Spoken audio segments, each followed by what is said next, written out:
La vie peut être extrêmement stressante parfois, et c'est essentiellement parce que nous nous accrochons aux illusions de contrôle, et parce que nos esprits pensent trop et ruminent tout le temps. Dans la plupart des cas, s'accrocher aux choses est un gaspillage d'énergie, et en faire trop cause beaucoup de douleurs mentales et même physiques. La philosophie stoïcienne a plusieurs idées différentes qui aident à lâcher prise. Dans l'éthique stoïcienne, nous pouvons trouver le système de vertus, vices et ce qu'on appelle l'indifférence. Ce à quoi la plupart des gens semblent s'accrocher sont les indifférences préférées, à tel point que celles-ci sont devenues le centre de leur poursuite. Les indifférences sont essentiellement tout ce qui n'est ni vertu ni vice, ce qui signifie qu'elles ne mènent pas nécessairement au malheur, mais pas au bonheur non plus, d'où l'indifférence associée à ces choses. Parmi les indifférences préférées se trouvent la richesse, la réputation, les possessions matérielles, essentiellement les mêmes choses qu'Épictète souligne comme n'étant pas sous notre contrôle. Le fait est que non seulement ces choses sont au-delà de notre contrôle, mais elles ne mènent pas à une satisfaction durable, même si l'esprit le pense. De plus, ne pas les avoir n'entravera pas notre capacité à être heureux. En ce qui concerne les anciens textes stoïciens, Sénèque a de sages paroles à dire à ce sujet.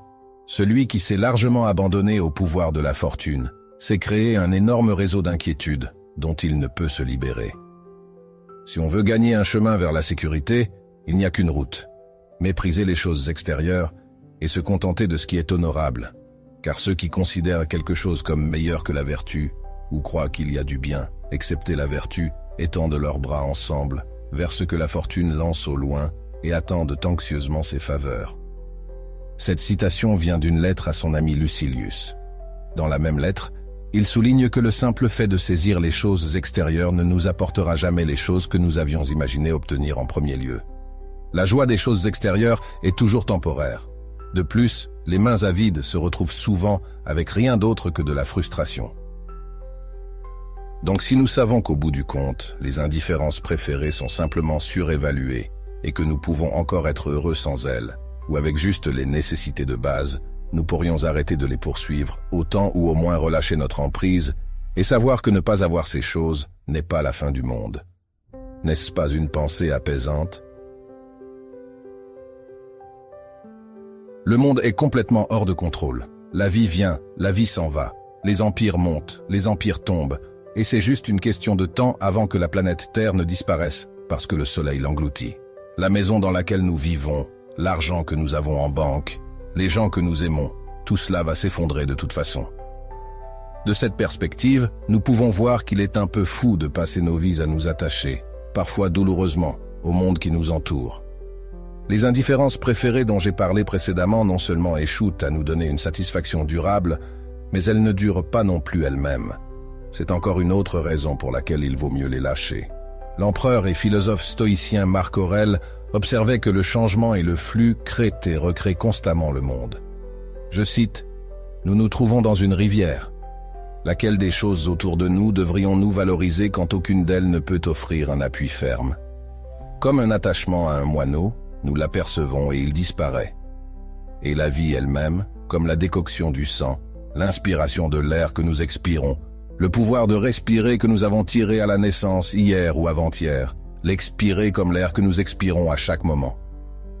Nous pourrions donc nous proposer la leçon suivante sous forme de question. Pourquoi s'accrocher fermement aux choses qui sont en flux constant? La troisième voie fait référence à l'obsession humaine pour ce qui est dans le passé et ce qui est encore à venir. C'est compréhensible parce que le passé est une source de leçons de vie et l'avenir est quelque chose que nous pourrions vouloir planifier. Le problème cependant est que certaines personnes vivent entièrement en dehors du lieu où la vie se déroule, le moment présent. Leurs inquiétudes concernant l'avenir les rendent si tendus et parfois paralysés, tandis que le lourd fardeau du passé repose sur leurs épaules. Marc Aurèle était conscient de la tendance humaine à vivre en dehors du moment présent. Je cite, « Le présent est le même pour tous, sa perte est la même pour tous, et il devrait être clair qu'un bref instant est tout ce qui est perdu, car vous ne pouvez perdre ni le passé ni l'avenir. Comment pourriez-vous perdre ce que vous n'avez pas? Donc lâcher prise dans ce cas signifie littéralement lâcher prise de ce que vous n'avez pas. Bien sûr, vous avez vos pensées à ce sujet dans votre esprit, mais les pensées sont la fabrication de l'esprit et ne représentent pas le monde qui vous entoure. Ce sont de simples illusions, des fantaisies, des calculs. Un esprit est un grand outil. Les stoïciens voient la pensée rationnelle comme un don qui distingue les humains des animaux et rend possible pour nous de vivre une vie de vertu.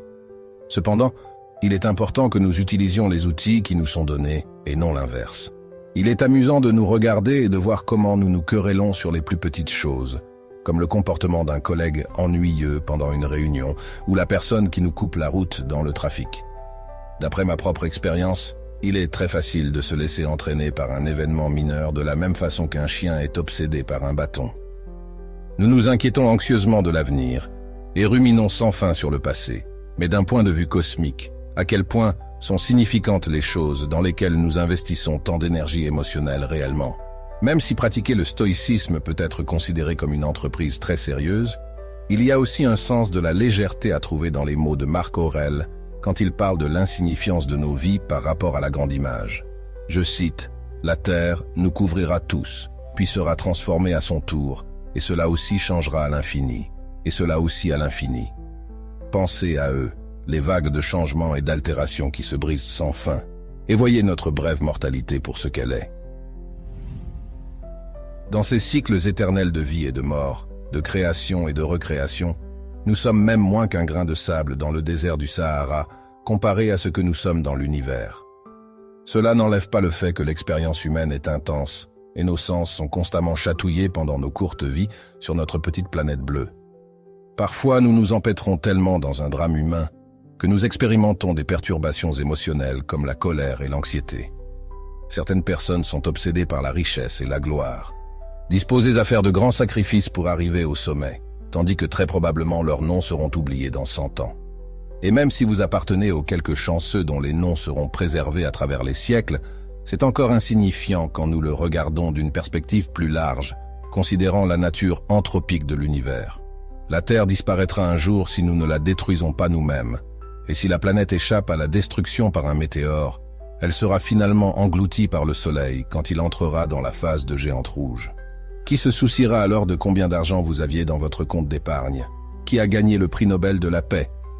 Même les guerres sanglantes dans lesquelles nous, humains, nous sommes engagés deviendront insignifiantes. Je cite Sénèque. Toutes choses bougent selon leur temps désigné. Elles sont destinées à naître, à grandir et à être détruites. Les étoiles que vous voyez bouger au-dessus de nous et la terre apparemment immobile à laquelle nous nous accrochons et sur laquelle nous sommes placés seront consumées et cesseront d'exister. L'idée de notre insignifiance pourrait mener certaines personnes au désespoir, mais cela peut aussi être une pensée très apaisante. Les problèmes quotidiens qui nous causent tant de maux de tête, l'effort constant vers des buts que nous jugeons absolument importants, la suranalyse du passé et de l'avenir, la pensée obsessionnelle sur ce qui devrait être et aurait dû être. Et si nous pouvions voir tout cela à distance et le réduire à ce que c'est vraiment, un simple point dans une des innombrables galaxies de l'univers, quelle base resterait-il pour l'inquiétude, l'avidité ou la colère? Les stoïciens modernes ont transformé les réflexions sur la place de l'humanité dans le cosmos en un exercice appelé « la vue d'en haut ». Cet exercice nous donne une pause temporaire de nos affaires quotidiennes et les met sous un autre éclairage. Changer notre position envers les choses externes change la façon dont nous pensons à elles, qui à son tour change comment nous nous sentons. C'est une forme stoïcienne de méditation pour calmer l'esprit. Vous commencez la vue d'en haut en vous visualisant dans votre environnement proche et direct. C'est comme si vous étiez observé à travers la lentille d'un télescope avancé qui est placé à des milliers d'années-lumière. Imaginez une civilisation extraterrestre qui est capable d'observer la Terre en temps réel, vous regardant assis sur une chaise ou couché dans un lit dans votre chambre. Maintenant, le télescope se dézoome un peu et se concentre sur votre maison, puis votre quartier. Vous êtes déjà assez petit comparé à toutes les rues et autres maisons. Maintenant, il regarde la ville et son environnement. Voyez comme vous êtes devenu petit. Il est devenu impossible de vous observer à l'œil nu. Puis comparé au vaste pays ou océan qui entoure la ville, elle n'est devenue rien de plus qu'un petit point. Les continents sont éparpillés autour du globe, qui consiste principalement d'océans qui contiennent de vastes zones que nous n'avons pas encore découvertes. La Terre n'est qu'une petite planète comparée aux autres planètes comme Neptune ou Jupiter, qui à leur tour sont minuscules comparées au Soleil. Le Soleil n'est pas vraiment une grande étoile comparée à, disons, Antares, qui fait 850 fois sa taille. Le Soleil et Antares font tous deux partie de la Voie lactée, qui contient entre 150 et 250 milliards d'étoiles. Quand les extraterrestres tournent le télescope loin de notre galaxie et le dirigent vers l'extérieur, il enregistre des millions, même des milliards d'autres galaxies, beaucoup même plus grandes que la nôtre. Méditez sur comme nous sommes petits dans le grand schéma des choses, comme nos vies sont courtes, et ce que nous voyons comme important compte moins que nous le pensons, est à la fois libérateur et humiliant. En tant qu'empereur de Rome, il était l'homme le plus puissant de la planète. Pourtant, contrairement à beaucoup de ses successeurs et prédécesseurs, il visait à vivre vertueusement de manière constante. Il suivait une école philosophique appelée stoïcisme. Une partie de la philosophie stoïcienne est la capacité de garder un esprit calme. En fait, les stoïciens croient que les humains dans un état d'épanouissement ont atteint le vrai bonheur, qui va toujours de pair avec la paix intérieure. Il va sans dire que Marc Aurèle était un homme occupé portant le fardeau du leadership sur un empire et tout le stress qui vient avec cela. Son œuvre Méditation nous donne une idée de comment il faisait face. Marc Aurèle est célèbre pour sa visualisation négative, que les stoïciens modernes utilisent comme pratique méditative pour commencer la journée. J'aimerais me concentrer sur ces enseignements moins connus que nous pouvons utiliser comme conseils pratiques pour des vies plus tranquilles. C'est une évidence, non ? Pour devenir plus calme, nous devrions simplement faire moins. Il est important de mentionner que les stoïciens tiennent la productivité en haute estime, car ils la voient comme une vertu d'être industrieux. D'autre part, la modération est aussi une vertu. Alors comment exactement devrions-nous faire moins quand nous sommes censés être industrieux ? Marc Aurèle a observé que les gens font beaucoup de choses qui ne sont pas nécessaires. À l'époque actuelle, nous avons accès à un divertissement presque illimité, donc il est très facile de se laisser prendre par toutes sortes d'activités improductives. Avec faire moins, Marc Aurèle voulait aussi dire parler moins. Beaucoup de conversations sont absurdes, ne mènent nulle part et gaspillent seulement notre temps et énergie. Donc, faire moins signifie faire l'essentiel, et faire l'essentiel ne signifie pas seulement que nous coupons les absurdités, mais aussi que nous travaillons plus intelligemment et efficacement. Un grand avantage que nous gagnons de cela, outre la tranquillité, est que nous pouvons faire moins mieux. Faire l'essentiel de manière constante prend une approche attentive. Je cite, « Si vous pouvez l'éliminer, vous aurez plus de temps et plus de tranquillité. Demandez-vous à chaque moment, est-ce nécessaire ? Mais nous devons éliminer les suppositions inutiles aussi pour éliminer les actions inutiles qui suivent. » Une bonne habitude qui aide à rester concentré sur nos efforts quotidiens est de faire une liste de tâches la veille.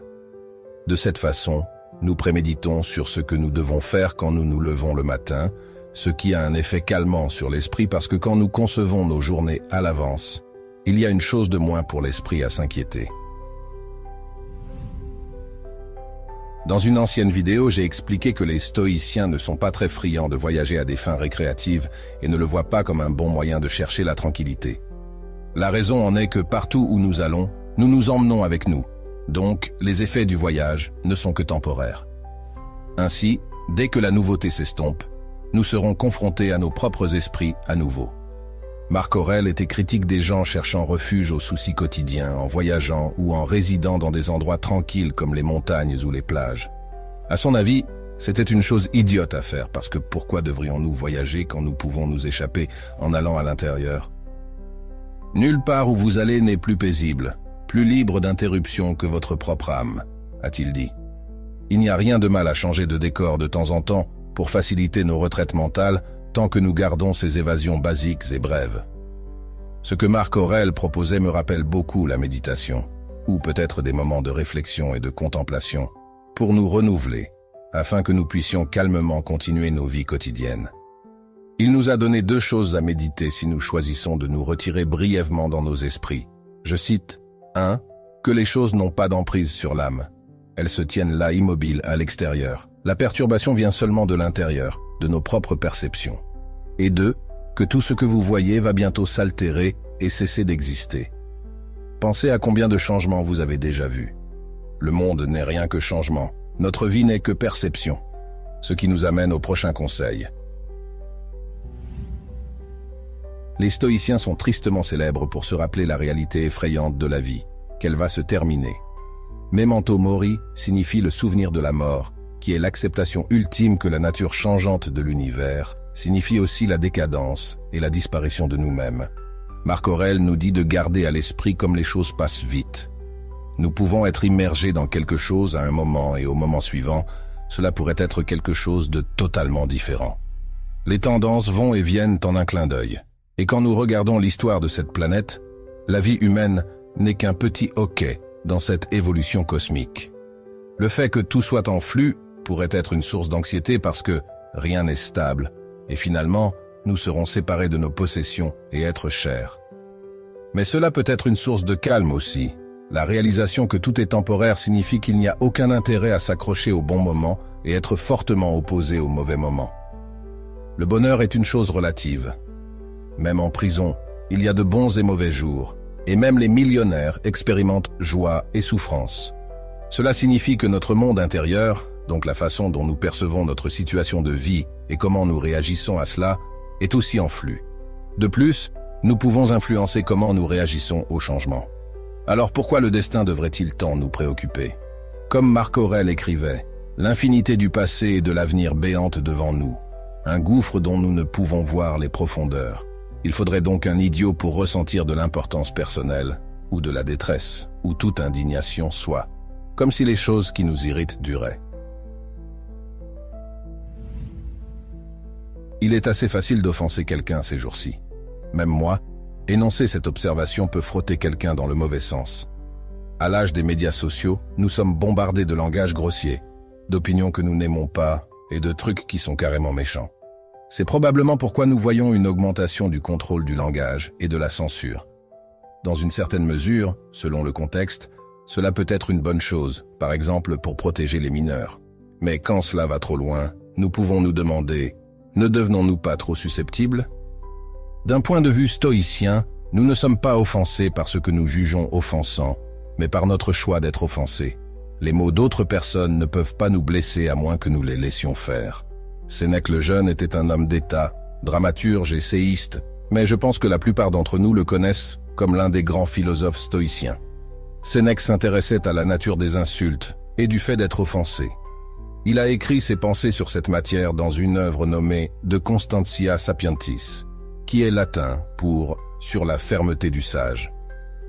Il a critiqué son ami Arène de souhaiter que les gens en général ne s'offensent pas mutuellement. Selon Sénèque, c'est complètement irréaliste et pas sous notre contrôle. Au lieu de cela, nous devrions viser à ne pas être offensés, ce qui est sous notre contrôle. Cela nous amène au premier conseil. Le monde est rempli de gens égoïstes, insolents, arrogants, ignorants, méchants, cruels, etc. Cela peut sembler pessimiste, mais ce n'est pas loin de la vérité. Nous ne pouvons pas nous attendre à ce que les gens soient gentils avec nous tout le temps, parce qu'ils ne le sont pas. Les humains possèdent toute la gamme d'émotions, de désirs et d'états mentaux, de en colère à heureux, de compatissants à sadiques. De plus, il y a autant d'opinions qu'il y a de personnes, y compris des opinions avec lesquelles nous ne sommes pas d'accord. Résister à cela est une recette pour la déception, et nous mènera à être offensés tout le temps par ce qui est simplement un produit de la nature. Exiger que le monde ne nous offense pas est futile, parce qu'il est impossible de modifier plus de 7 milliards de personnes à notre goût. Comme Sénèque l'a déclaré dans une citation, « Vous exprimez un souhait que toute la race humaine soit inoffensive, ce qui peut difficilement être. De plus, ceux qui gagneraient par de tels torts qui ne seraient pas faits sont ceux qui les feraient, pas celui qui ne pourrait pas en souffrir, même s'ils étaient faits. » Maintenant, même si nous ne pouvons pas exiger que tout le monde soit toujours gentil avec nous, cela ne signifie pas que nous devons supporter que les gens nous traitent mal. Nous pouvons établir des limites et choisir de ne pas passer de temps, ou au moins limiter nos interactions avec des gens qui ne nous respectent pas. Mais si nous acceptons que les gens seront des gens, y compris leur côté sombre, nous n'aurons pas seulement un temps beaucoup plus facile ici sur Terre, nous donnerons aussi à nos compagnons humains le droit d'exister et d'exprimer leurs opinions. Avant de continuer, regardons ce que Sénèque avait à dire sur la gestion des insultes, blagues et autres trucs que les gens peuvent nous lancer. Je cite, « Quelqu'un a fait une blague sur la calvitie de ma tête, la faiblesse de mes yeux, la minceur de mes jambes, la petitesse de ma stature. Quelle insulte y a-t-il à me dire ce que tout le monde voit? L'approche est très simple. Si quelqu'un vous offense, demandez-vous si la chose qui vous offense est vraie ou absurde. Si c'est vrai, pourquoi être offensé par la vérité? Ou comme Sénèque dit, Quelle insulte y a-t-il à me dire ce que tout le monde voit? Si c'est absurde, pourquoi être offensé par des absurdités? Si quelqu'un nous lance des absurdités, n'est-ce pas la personne qui le fait qui devrait avoir honte au lieu de nous? Sénèque a remarqué que pour une raison quelconque, les gens pensent qu'être insulté est l'une des pires choses qui puissent arriver. Je cite, « Beaucoup pensent qu'il n'y a rien de plus amer que l'insulte. Ainsi vous trouverez des esclaves qui préfèrent être fouettés à être giflés, et qui pensent que les coups et la mort sont plus supportables que les mots insultants. Pour votre information, être giflé était une grave insulte à l'époque où Sénèque vivait. Il était un contemporain de Jésus-Christ, donc il n'est pas surprenant que la Bible parle de montrer l'autre joue après avoir été giflé. Dans ce contexte, être giflé ne signifie pas agression physique, mais plutôt une insulte. Quand nous sommes insultés, notre ego est attaqué. C'est une conséquence de l'histoire que nous nous racontons sur nous-mêmes et sur comment le monde devrait être. C'est pourquoi nous voyons que dans différentes cultures et sous-cultures, les gens sont offensés par différentes choses. Quand quelque chose entre en conflit avec notre histoire, quelle qu'elle soit, cela pourrait mener à se sentir offensé. Les questions que nous pourrions nous poser sont « Pourquoi sommes-nous offensés? Quelle est la racine de cela? Est-ce à cause de quelque chose qui s'est passé dans le passé? Est-ce à cause d'une certaine idéologie? Est-ce parce que j'ai été culturellement conditionné à être offensé par ceci? » À mon avis, cela montre beaucoup plus de caractère si nous essayons de chercher la racine de nos réactions émotionnelles en nous-mêmes, au lieu de pointer immédiatement du doigt le monde extérieur. Notre propre faculté est notre propre responsabilité, et ce que les autres pensent ne nous regarde pas. Nous avons 2 oreilles et une bouche, donc nous devrions écouter plus que nous parlons. Zénon de Citium, vers 300 avant. J.C. fonda l'école stoïcienne de philosophie. Il publia une liste d'œuvres sur l'éthique, la physique, la logique et d'autres sujets, y compris son œuvre la plus célèbre, La République de Zénon, qui sonne assez similaire à un dialogue écrit par un philosophe nommé Platon. Malgré le fait que Zénon soit le fondateur du stoïcisme et est écrit de manière extensive, il est à peine cité dans la littérature stoïcienne moderne. La raison en est simple. Aucune de ses œuvres n'a survécu. La bonne nouvelle est que d'autres auteurs ont écrit sur lui. Le biographe Diogène Laërce a préservé la plupart des détails sur sa vie, y compris une série de fragments qui nous donnent un aperçu de ce qu'il enseignait. Il n'y a aucune certitude sur l'origine ethnique et culturelle de Zénon, sauf que son surnom était le Phénicien, et que Diogène l'a décrit comme un homme émacié à la peau sombre. Son père lui donna des livres sur Socrate qu'il ramena de ses voyages en tant que marchand, et ainsi Zénon devint obsédé par la philosophie. Il devint un élève du célèbre cynique Cratès de Thèbes, et parmi ses autres professeurs se trouvaient Polémon et Stilbon. Plus tard dans la vie, Zénon commença à enseigner lui-même dans la Stoa Poikile. Ses élèves furent d'abord appelés Zénoniens, mais devinrent plus tard connus comme les Stoïciens. Zénon s'intéressait à tout le spectre de la philosophie stoïcienne, comme la logique, l'épistémologie et la nature de l'univers qui, selon sa vue, consiste principalement de matière et est gouverné par un principe divin. Dieu donc n'est pas séparé de l'univers. Il est l'univers. Voici une citation de Zénon que le philosophe romain Cicéron a préservée. « Ce qui exerce la raison est plus excellent que ce qui n'exerce pas la raison. Il n'y a rien de plus excellent que l'univers. Par conséquent, l'univers exerce la raison. » C'est une sacrée déclaration à méditer. Elle se trouve définitivement à la base de la croyance stoïcienne que l'univers est gouverné par une matière intelligente et primordiale appelée logos, qui peut aussi être appelée raison universelle ou destin. Vivre une vie selon la raison, donc, c'est vivre une vie en accord avec la nature. C'est l'idée sous-jacente d'amor fati, qui signifie l'amour du destin. En ce qui concerne l'éthique, la vue de Zénon semble compatible avec les définitions stoïciennes ultérieures. Simplement dit, la vertu est le seul bien, et contrairement à la vertu, il y a le vice. Le but final est d'atteindre un état d'eudémonia, qui est l'épanouissement humain, et cela peut être accompli par la poursuite de la vertu. Ou comme Zénon l'a déclaré, le bonheur est un bon flux de vie. Une description un peu plus détaillée de daimonia, nous pouvons la trouver dans les œuvres de Diogène qui cita Zénon comme suit. La fin peut être définie comme la vie en accord avec la nature, ou en d'autres termes, en accord avec notre propre nature humaine, ainsi qu'avec celle de l'univers. Zénon posa aussi les fondations pour le système d'indifférence. Des choses qui ne sont pas nécessairement bonnes ou mauvaises, mais peuvent néanmoins contribuer à l'autopréservation ou à la destruction. Il voyait la tendance humaine à l'autopréservation comme une partie de la nature humaine, ce qui n'est pas vertueux en soi, mais pourrait contribuer aux efforts de quelqu'un vers cela. Cela distingue les stoïciens des cyniques, qui rejetaient les possessions et tout ce qui concerne le corps.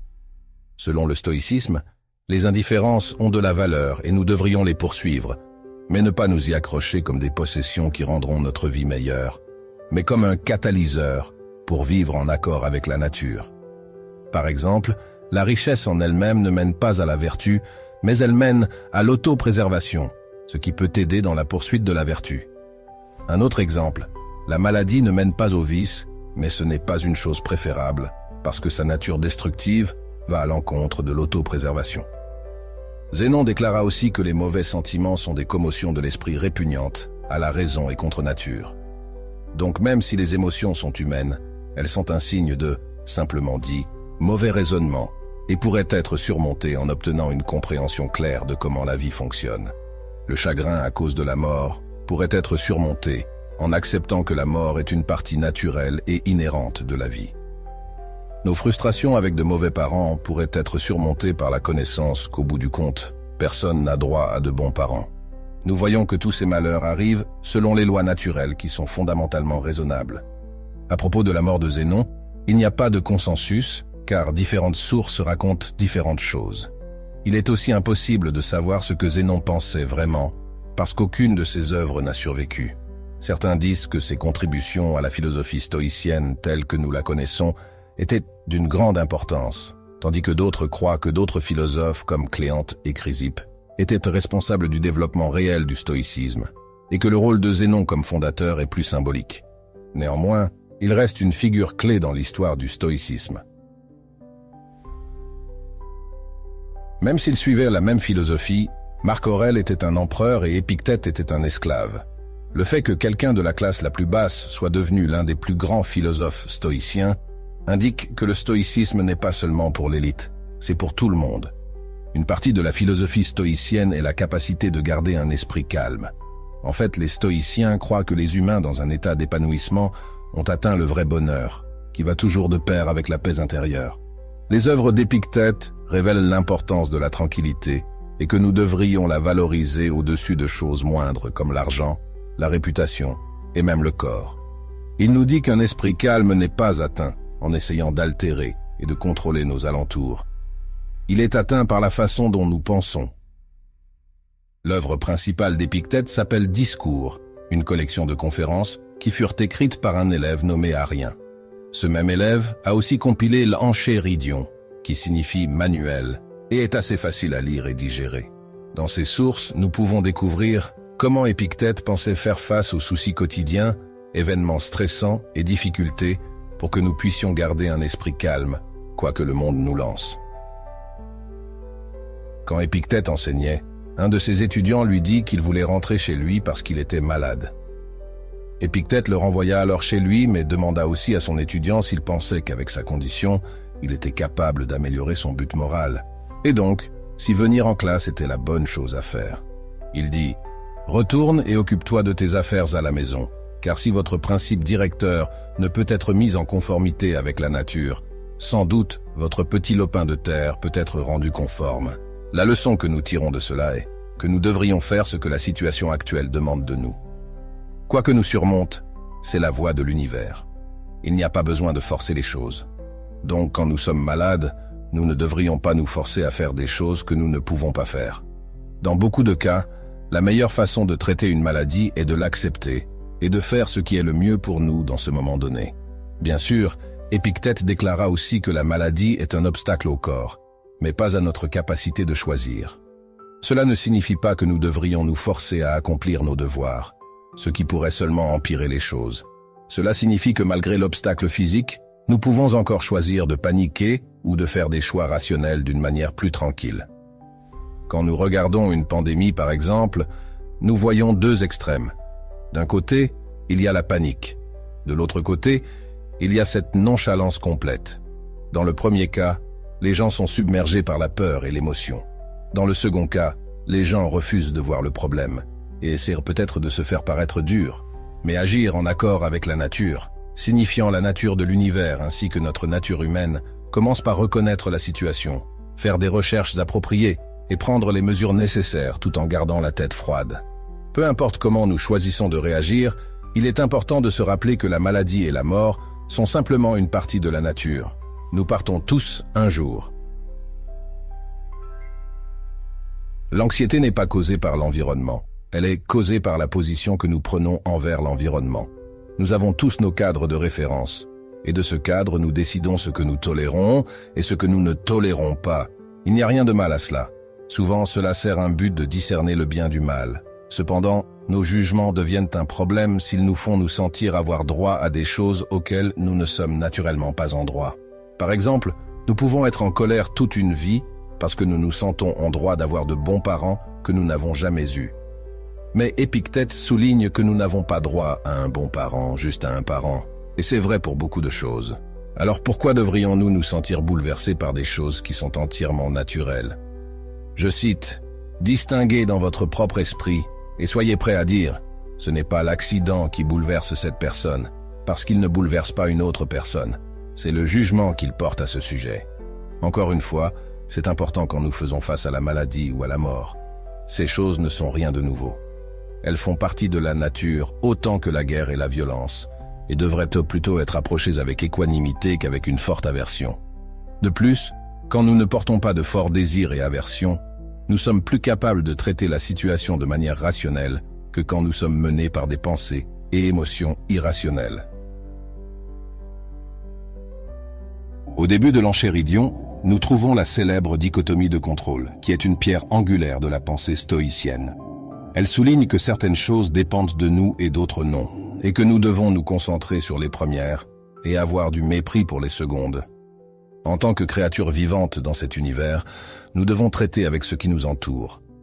Nous pourrions désirer contrôler le monde extérieur, peut-être par l'argent, une position de pouvoir, la force physique, l'intelligence ou l'intimidation.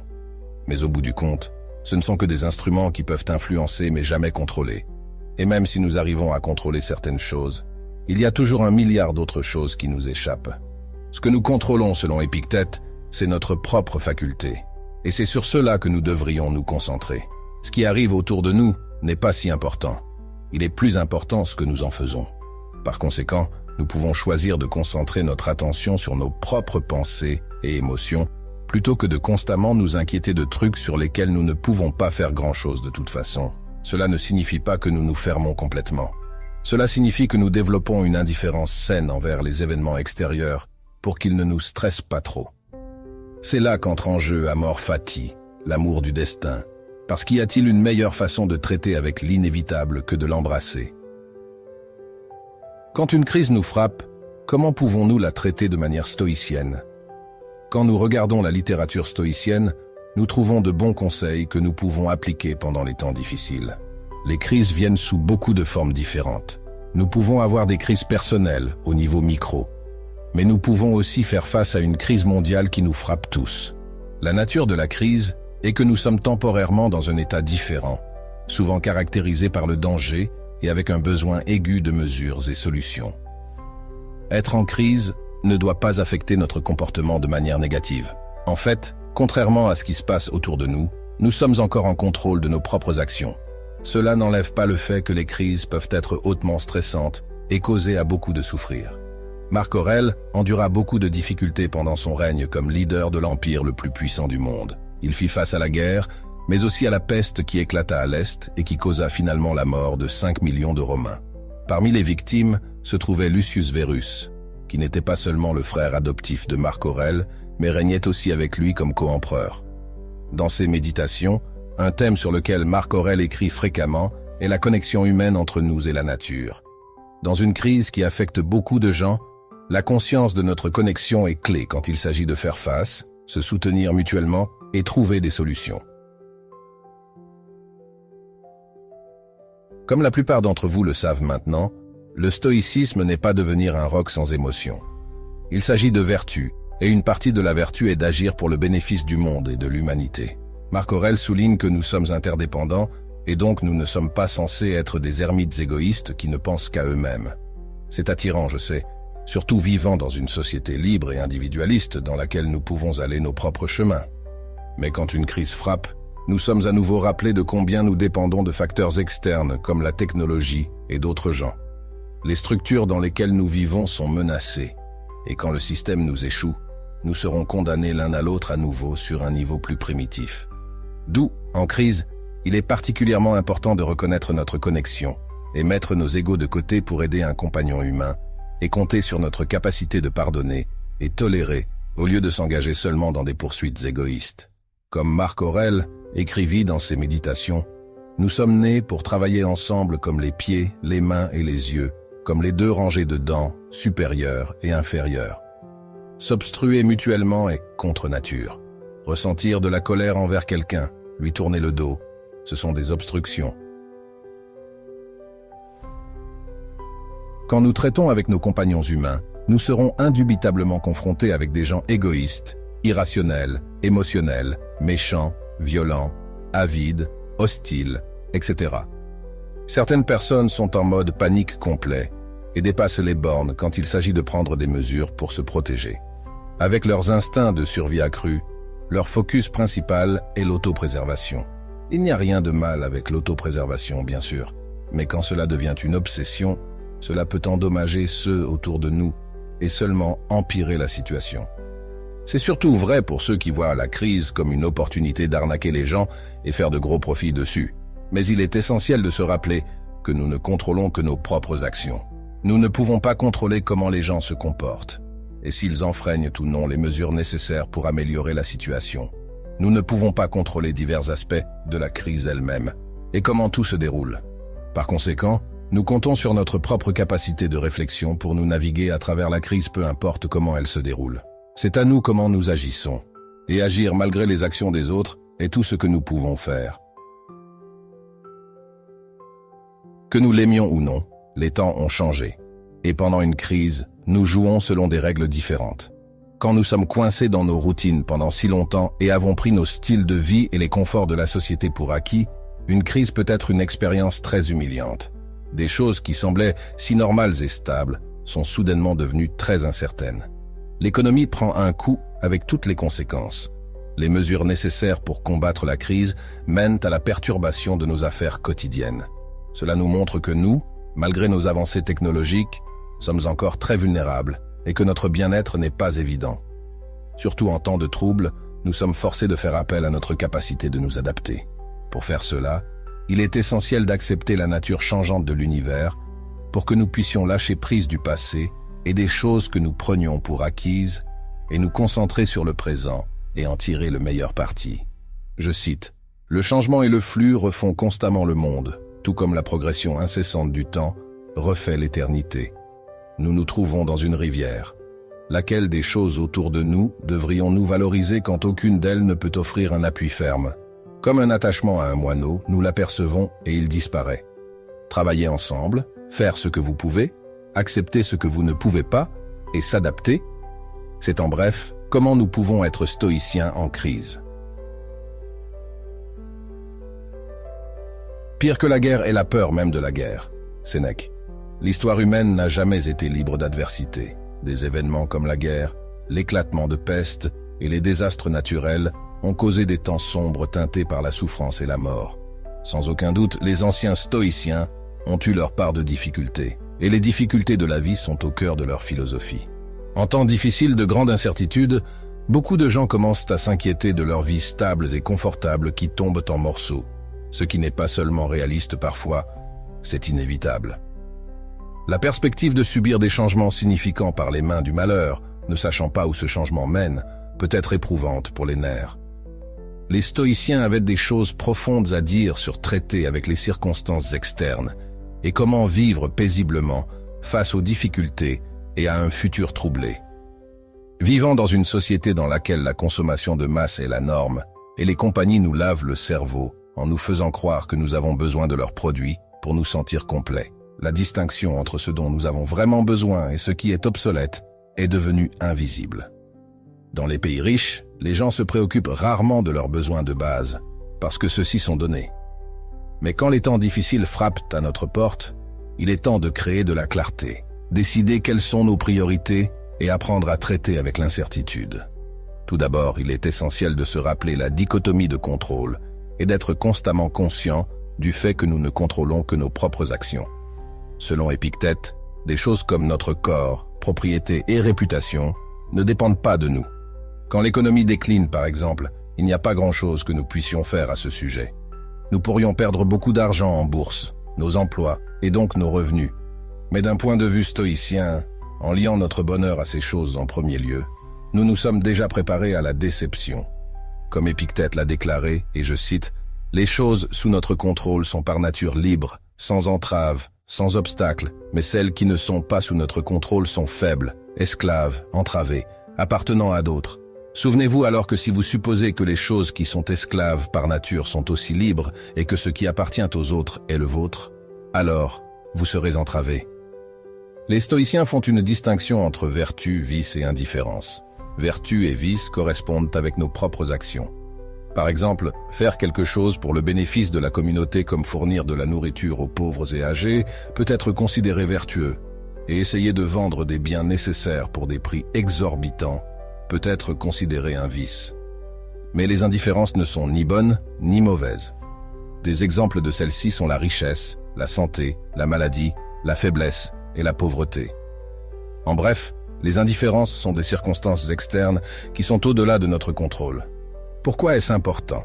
Ce qui caractérise les temps difficiles est que ces indifférences sont menacées, mais pas notre capacité d'agir. Cela signifie-t-il que nous ne devrions pas du tout nous soucier de ces choses externes? Pas nécessairement, car nous avons besoin d'au moins certaines d'entre elles pour survivre.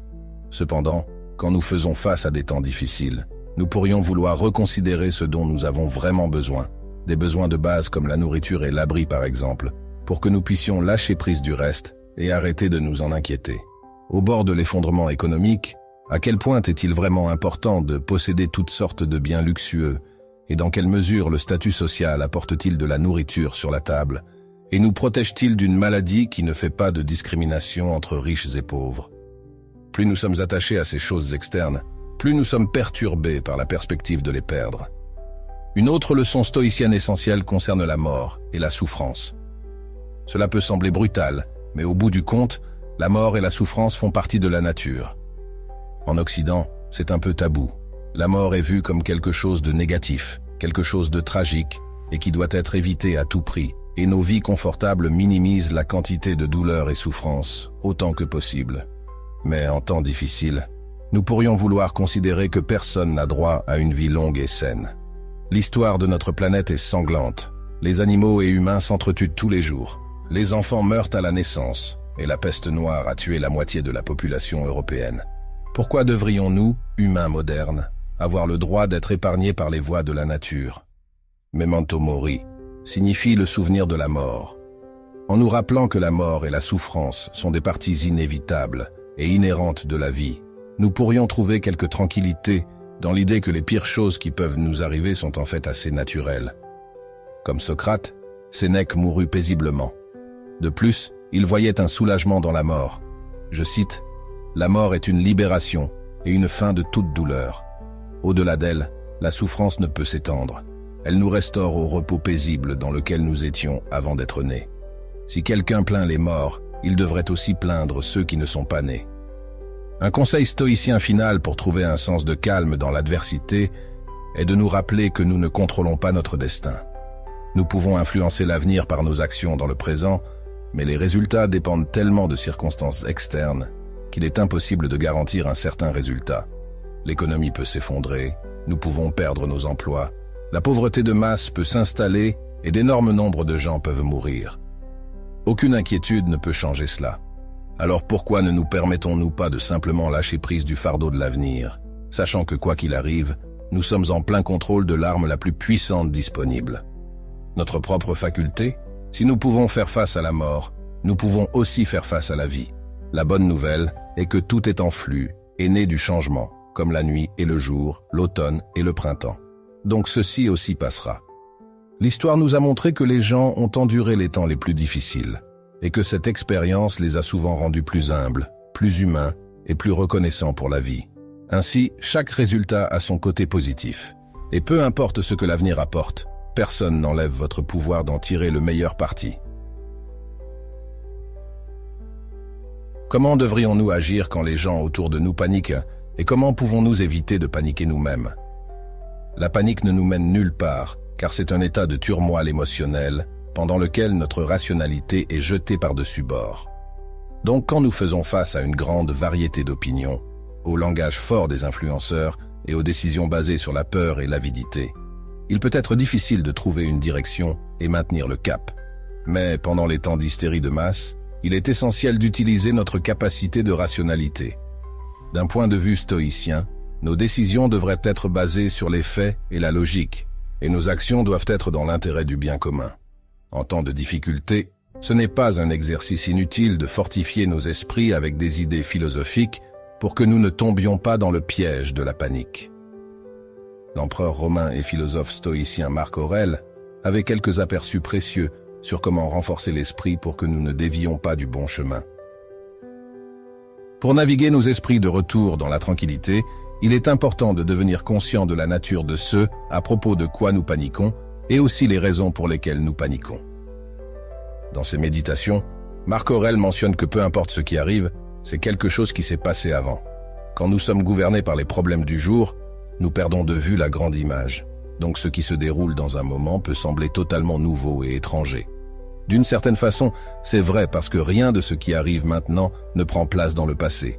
Cependant, quand nous regardons les contes historiques, nous voyons qu'ils sont remplis de la même vieille chose. Marc Aurèle change le paradigme en soulignant que la vie est simplement l'histoire qui se répète.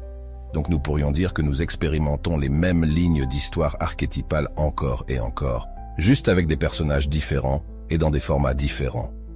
Perdu tout votre argent, votre travail. Des millions de personnes passent par la même chose en ce moment et l'ont fait dans le passé. Le monde est-il ravagé par la peste?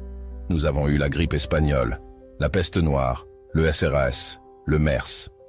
L'humanité a traversé beaucoup de crises différentes. Des individus ont fait face à beaucoup de difficultés dans leur vie. Il y a eu de bons et mauvais moments, et nous avons traversé paix et guerre. L'histoire nous a enseigné que ce mécanisme ne change jamais, tant que nous existons. C'est simplement la vie qui manifeste les mêmes patterns. Tout est transitoire, comme le yin et le yang. Alors pourquoi paniquons-nous quand c'est juste une autre manifestation de la même chose? Probablement parce que la chose à propos de laquelle nous paniquons s'est déguisée comme quelque chose de sans précédent. Elle déclenche notre peur de l'inconnu, tandis qu'en réalité, c'est arrivé beaucoup de fois auparavant. Ce qui est nouveau et effrayant maintenant sera vieux et familier demain. C'est parce que nous sommes des créatures adaptables qui peuvent changer avec la nature transitoire de l'univers. Donc, pour garder la tête froide quand les choses autour de nous commencent à changer rapidement, nous pourrions vouloir répéter la citation suivante de Marc Aurèle. Peu importe ce qui arrive, gardez ceci à l'esprit. C'est la même vieille chose d'un bout du monde à l'autre. Cela remplit les livres d'histoire, anciens et modernes, et les villes et les maisons aussi. Rien de nouveau du tout, familier et transitoire. Tout se résume à voir les choses comme elles sont autant que possible, et faire la bonne chose basée sur la rationalité et non basée sur la peur. Ainsi en crise, nous devons nous préparer, mais ne pas exagérer, surtout quand cela sape la communauté.